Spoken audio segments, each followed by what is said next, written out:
kembali lagi bersama saya Cindy dan rekan saya Nindi. Nah, kali ini kita akan berbincang santai nih bersama salah satu notaris di Bengkulu yang tentunya sudah lama berkecimpung di dunia pembuatan akta. Benar ya Mbak Nindi? Benar banget. Halo Bang Denny, apa kabar? Sehat. Nindi apa kabarnya? Cindy juga apa kabarnya? Baik kan? Baik, Alhamdulillah kita baik. Oke. Bang, kalau boleh tahu apa sih perseroan itu? Terus fungsinya seperti apa? Perseroan terbatas itu kalau kita di Indonesia dikenal dengan PT ya.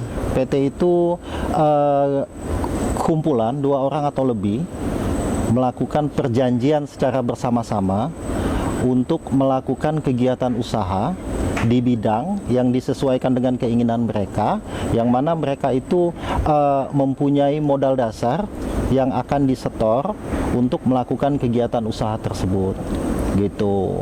Oke, terus Bang, ini apakah ada standar modal untuk membangun usaha tersebut?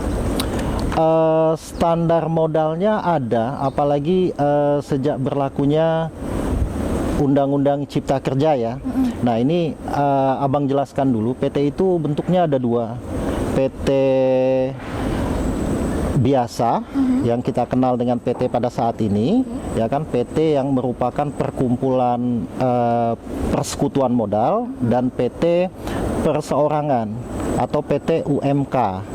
Nah, bentuk dan fungsinya ini beda. Tadi sudah ditanyakan Nindi, itu fungsinya apa PT, ya kan? Nah, kalau secara undang-undang PT, fungsi PT itu untuk menciptakan kegiatan ekonomi di masyarakat, sehingga masyarakat itu memiliki badan hukum yang bisa melakukan berbagai hal kegiatan usaha, ya kan, di Indonesia gitu. Nah, kemudian apakah ada ketentuan besar modal? Berapa sih modal yang harus disetor gitu? Kalau PT umum itu modalnya tidak terbatas. Cuman kalau PT yang bentuknya perseorangan yang didirikan oleh 1 orang itu UMK ya. Jadi usaha mikro kecil. Nah, kalau yang mikro itu modalnya 1 miliar ke bawah ya. Kalau yang kecil itu modal untuk pendirian PT perseorangannya 1 miliar, 2 miliar ke atas, sampai 5 miliar ya. 1 sampai 5 miliar? Iya, kalau menengah itu 5 miliar ke atas ya.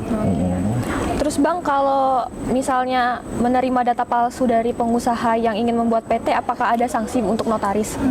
Data palsu itu mungkin KTP ya, maksud Indi ya. NPWP mungkin ya, untuk persyaratan pembuatan PT. Ya, kalau tugas notaris itu kan melakukan pembuatan akta otentik yang terkait dengan PT saja ya.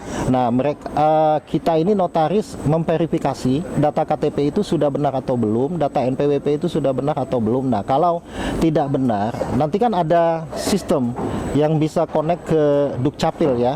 Itu ada programnya di kita itu yang bisa melihat KTP orang ini asli atau tidak. Kalaupun lolos juga di notaris, ya kan, KTP orang ini palsu,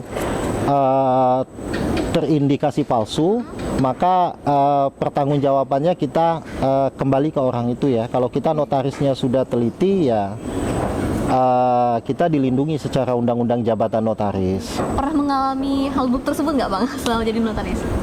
Sering ya, KTP orang itu tidak terdaftar di Dukcapil, tidak terdaftar. Kalau kita katakan palsu, itu pihak yang berwajib yang harus membuktikannya ya. Nah, kalau KTP yang tidak terdaftar di Dukcapil ini, ya kita pending dulu untuk pembuatan akta PT-nya. Oke, karena dia sudah langsung nyaut ya? Iya. Oke. Bang, kemudian misalkan nih ada sebuah perusahaan atau PT lah dikatakan, dia ingin membuat PT baru. Namun sebenarnya orang pengusaha yang membuat PT ini sudah pernah di blacklist. Nah, itu gimana cara kita mengantisipasi hal itu tidak terjadi seperti itu?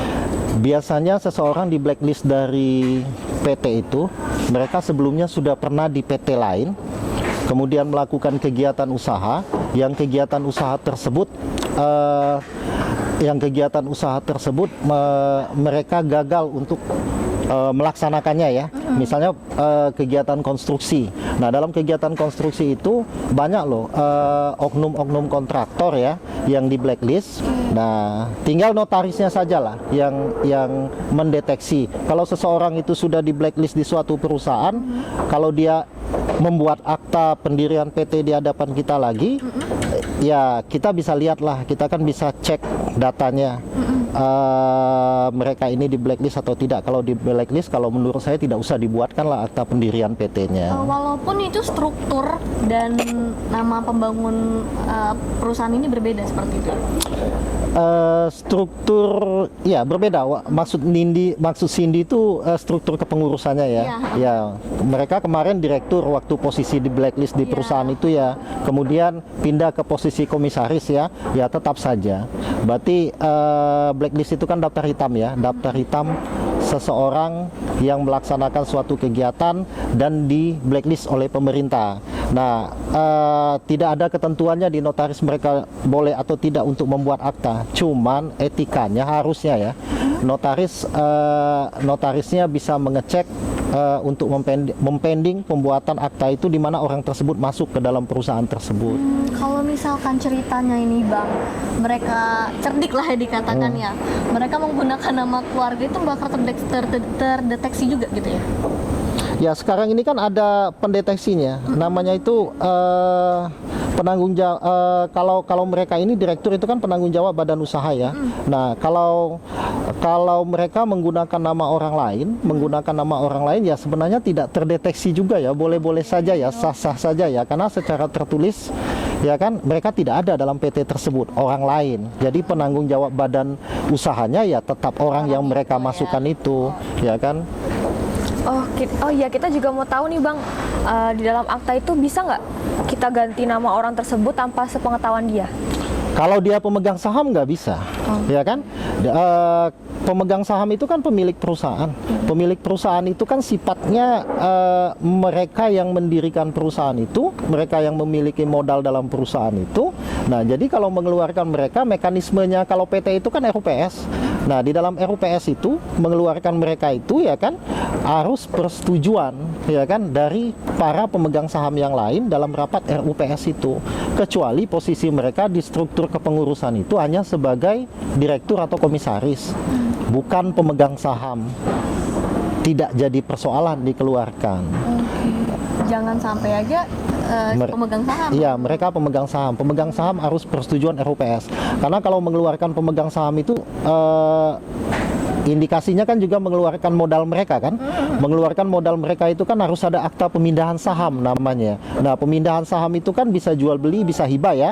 Nah, mekanisme itu harus melalui akta notaris dan mereka harus berhadapan di notaris dan harus nyata. Notaris sifatnya mengesahkan apa yang dibuat oleh para penghadap, para pihak ya kan, pengurus PT, pemegang saham PT. Nah, itu. Nah, kita kan udah lumayan cukup tahu nih tentang PT ya Bang.